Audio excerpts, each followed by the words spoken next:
it's unique. You don't know what to expect when you go down, and every time you go down you see something different. Mostly it's beautiful and mesmerizing. U-Boat Worx is currently expanding quite a lot. We have a growing number of clients, growing number of interest. We are the world-leading manufacturer in private-owned and mini submersibles. Our latest model is called the NEMO.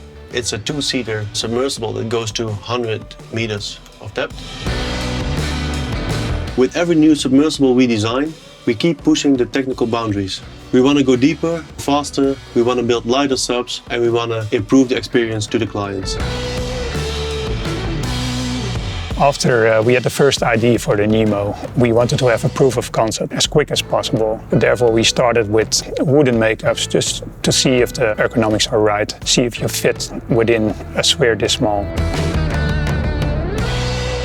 And the next step is to go to Solidworks really quickly and check if you get your buoyancy right, your mast right, and see if your whole idea is feasible.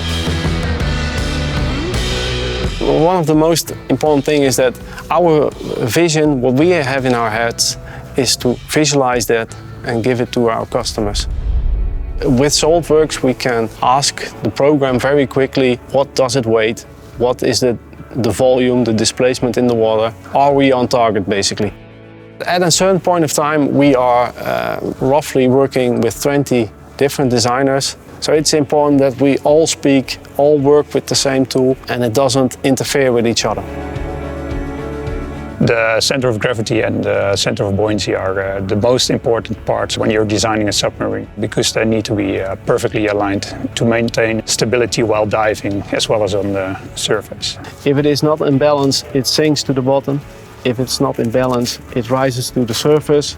So everything needs to be spot on. Just to imagine that this is the material we need to hold the pressure and make it all safe for the passengers.